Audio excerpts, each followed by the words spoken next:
తెలంగాణలో 6 గ్యారెంటీల అమలు కోసం కాంగ్రెస్ ప్రభుత్వం సరికొత్త కార్యక్రమాన్ని ప్రారంభిస్తోంది. దీనికి ప్రజాపాలనగా నామకరణం చేసింది. ఇవాల్టి నుంచి జనవరి 6 వరకు ఈ కార్యక్రమం కొనసాగుతుంది. 6 గ్యారెంటీల అమలుకు లబ్ధిదారులను ఎంపిక చేసేందుకు ఈ కార్యక్రమాన్ని ప్రారంభిస్తోంది. ఒక్కో పథకానికి ఒక్కో అప్లికేషన్ పెట్టుకోవాల్సిన అవసరం లేకుండా అన్నింటికీ ఒకే అప్లికేషన్ ఉంటుంది. గ్రామ సభలు, వార్డు సభలను నిర్వహించనున్నారు అధికారులు. 10 రోజుల పాటు సాగే ప్రజాపాలనలో ప్రజల నుంచి నేరుగా దరఖాస్తులు స్వీకరిస్తారు అధికారులు. 6 గ్యారెంటీల లోగోతో పాటు ప్రజాపాలన దరఖాస్తుల నమూనాలను మంత్రులతో కలిసి ఆవిష్కరించారు సీఎం రేవంత్. మండలాల వారీగా ఏర్పాటు చేసిన 2 గ్రూపులకు ఎంఆర్ఓ బాధ్యత వహిస్తారు. అన్ని గ్రామ పంచాయతీలతో అధికారులు అందుబాటులో ఉంటారు. జనవరి 6 తర్వాత కూడా ఎంపీడీఓ, ఎంఆర్ఓ ఆఫీసుల్లో అభయహస్తం దరఖాస్తు చేసుకోవచ్చు.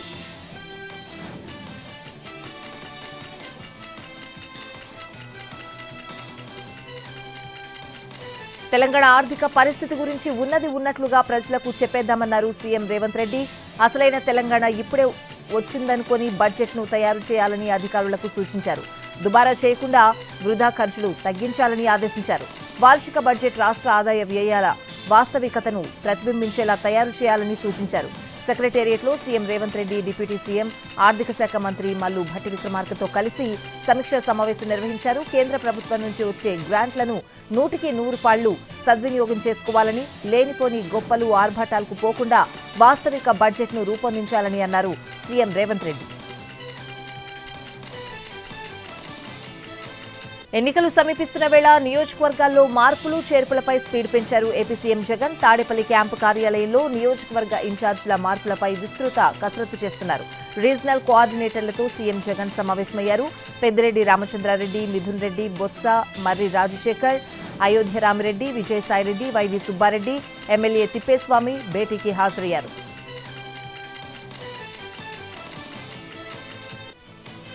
ఏపీ కాంగ్రెస్ నేతలు భేటీ అయ్యారు. ఢిల్లీలో ఖర్గే, రాహుల్ గాంధీ 2024 లోక్సభ, ఏపీ అసెంబ్లీ ఎన్నికల్లో అనుసరించాల్సిన వ్యూహంపై చర్చించారు. కాంగ్రెస్ అధికారంలోకి వస్తే ప్రత్యేక హోదా ఇస్తామని రాహుల్ గాంధీ హామీ ఇచ్చారని అన్నారు గిడుగు రుద్రరాజు. ఎన్నికల ప్రచారానికి రాహుల్, ప్రియాంక గాంధీలతో పాటు కర్ణాటక, తెలంగాణ ముఖ్యమంత్రులు కూడా వస్తారని చెప్పారు ఆయన. అంగన్వాడీల ఆందోళనలతో బహిరంగ లేఖ రాసింది ఏపీ మంత్రుల కమిటీ. అంగన్వాడీలకు ప్రభుత్వం చేసిన సంక్షేమాన్ని లేఖలో వివరించింది. వైసీపీ అధికారంలోకి వచ్చిన తర్వాత అంగన్వాడీ వర్కర్లు, హెల్పర్ల జీతాలను పెంచామని, మంచి పనితీరు కనబరిచిన వర్కర్లకు ప్రోత్సాహకాలు కూడా అందించామని తెలిపింది. ప్రోత్సాహకాల రూపంలో 27.8 కోట్ల రూపాయలను ప్రభుత్వం అందించిందని, ప్రమోషన్ల విషయంలోనూ అనేక చర్యలు తీసుకుందని లేఖలో పేర్కొంది. వివిధ సంక్షేమ పథకాల కింద అంగన్వాడీ వర్కర్లు, సహాయకులకు డీబీటీ ద్వారా 1313 కోట్ల రూపాయలు అందించామంది. వారి విధులు సక్రమంగా నిర్వర్తించేందుకు 56,984 స్మార్ట్ ఫోన్లు అందించామని మంత్రుల కమిటీ లేఖలో తెలిపింది. అంగన్వాడీల న్యాయమైన కోరికలు తీర్చేందుకు ప్రభుత్వం కృత నిశ్చయంతో ఉందని మంత్రుల కమిటీ లేఖ ద్వారా చెప్పింది. కర్నూలు జిల్లా ఆళ్లగడ్డలో ఉద్రిక్తత చోటు చేసుకుంది. మాజీ మంత్రి భూమా అఖిలప్రియ అరెస్టుకు ప్రయత్నించారు పోలీసులు.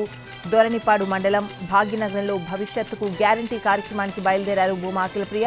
అయితే భాగ్యనగరంలో అప్పటికే గడప గడప కార్యక్రమం నిర్వహిస్తున్న ఎమ్మెల్యే గంగుల విజేంద్రనాథ్ రెడ్డి. దీంతో భాగ్యనగరం గ్రామానికి వెళ్లకూడదని భూమా అఖిలకు ఆంక్షలు విధించారు పోలీసులు. లా అండ్ ఆర్డర్ సమస్య వస్తుందని చెప్పారు. అయినా భూమా అఖిల వినకపోవడంతో ఆమెను అరెస్ట్ చేసేందుకు ప్రయత్నించారు. దీంతో ఉద్రిక్తత చోటు చేసుకుంది. అరెస్టు చేస్తామని చెప్పగానే కారు గ్లాసులు వేసుకుని లోపలే ఉండిపోయారు అఖిలప్రియ. ముందుగా ఎందుకు నోటీస్ ఇవ్వలేదని పోలీసులతో వాగ్వాదానికి దిగారు.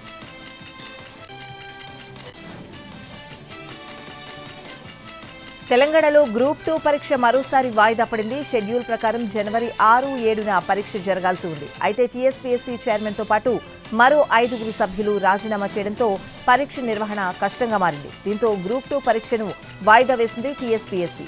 కొత్త తేదీలను తొందరలోనే ప్రకటిస్తామని చెప్పింది. గత డిసెంబర్ 29న గ్రూప్ 2 నోటిఫికేషన్ వచ్చింది. 18 విభాగాల్లో 783 పోస్టులను భర్తీ చేస్తామని చెప్పింది. ఆగస్టు 29, 30 తేదీల్లో పరీక్ష నిర్వహిస్తామని ప్రకటించింది టీఎస్పీఎస్సీ. నవంబర్ 2, 3వ తేదీలకు పరీక్షను రీషెడ్యూల్ చేసింది. ఇప్పటికే 2 సార్లు పరీక్షలు రీషెడ్యూల్ కాగా తాజాగా 3వసారి కూడా వాయిదా పడింది. శ్రీశైలంలో నూతన సత్రాలు కాటేజ్ల విషయంలో వాగ్వాదం జరిగింది. ఈ విషయంలో ఒకరిపై ఒకరు ఏకంగా పబ్లిక్ మీటింగ్లోనే సెటైర్లు వేసుకున్నారు. సభా ప్రాంగణంలో ఉన్న కార్యకర్తలు, ఉద్యోగులు, భక్తులు ఒక్కసారిగా బిత్తరపోయారు. దేవాదాయ శాఖ మంత్రి కొట్టు సత్యనారాయణ, ధర్మకర్తల మండలి సభ్యుడు, ఎమ్మెల్యే మధ్య జరిగిన సంభాషణ ఈ సమావేశాన్ని వేడెక్కించింది.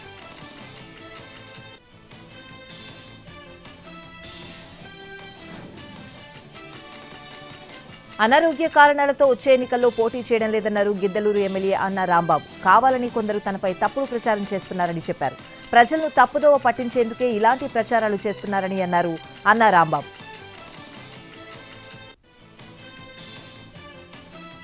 హైదరాబాద్ మింట్ కాంపౌండ్ లో రోడ్డుపై వెళ్తున్న ఓ కారులో ఒక్కసారిగా మంటలు చెలరేగాయి.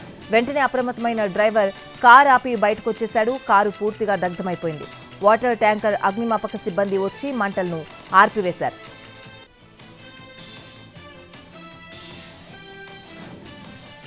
హైదరాబాద్ హయత్ నగర్లో 8వ తరగతి విద్యార్థి అదృశ్యం కేసు సుఖాంతమైంది. తిరుపతిలో సంజయ్ ఆచూకీ లభ్యమైంది. తమ కుమారుడు తిరుపతిలో కనిపించాడని తెలియడంతో తల్లిదండ్రులు సంతోషం వ్యక్తం చేస్తున్నారు. మంగళవారం మధ్యాహ్నం 3 గంటలకు ఇంటి నుంచి వెళ్లిపోయాడు బాలుడు. హయత్ నగర్ నేతాజీ కాలనీకి చెందిన సంజయ్ తల్లి మందలించిందనే మనస్తాపంతో ఇంట్లోంచి వెళ్లిపోయాడు.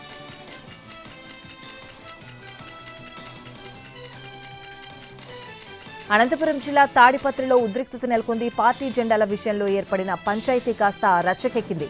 వైసీపీ జెండాలు 2 రోజుల్లో తీసేస్తామని మాటిచ్చిన పోలీసులు ఆ హామీ అమలు చేయలేదంటూ ఆరోపించారు జేసీ ప్రభాకర్ రెడ్డి. పట్టణ పీఎస్ వద్ద బైఠాయించేందుకు జేసీ ప్రభాకర్ రెడ్డిని యత్నించడం కలకలం రేపింది. దీంతో పోలీసులు జేసీకి మధ్య తోపులాట జరిగింది.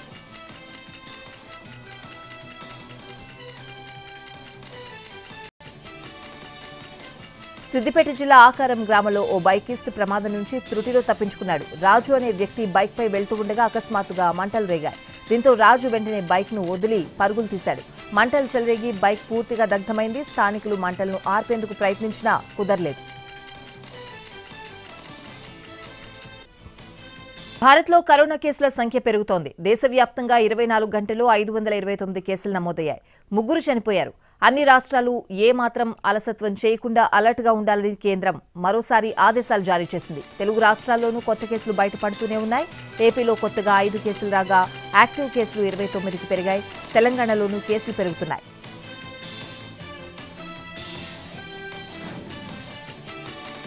బెంగళూరులో ఉద్రిక్తత నెలకొంది. కెంపెగౌడ ఎయిర్పోర్ట్ ముందు కన్నడ సంఘాలు ఆందోళన నిర్వహించాయి. కన్నడ కాకుండా ఇంగ్లీష్, హిందీ నేమ్ బోర్డులు పెట్టడంపై ఆగ్రహం వ్యక్తం చేశారు. ఇతర భాషా నేమ్ బోర్డులను ధ్వంసం చేసిన కన్నడ సంఘాల నేతలు వెంటనే ఎయిర్పోర్ట్ ముందు కన్నడ నేమ్ బోర్డులు ఏర్పాటు చేయాలని డిమాండ్ చేశారు. వెంటనే అక్కడికి చేరుకున్న పోలీసులు నిరసనకారులను చెదరగొట్టారు. సామాన్యులకు అందుబాటు ధరలో బియ్యాన్ని విక్రయించేందుకు కేంద్రం చర్యలు చేపడుతున్నట్లు తెలుస్తోంది. త్వరలోనే భారత్ రైస్ పేరుతో 25 రూపాయలకే కిలో బియ్యాన్ని విక్రయించనున్నట్లు సమాచారం.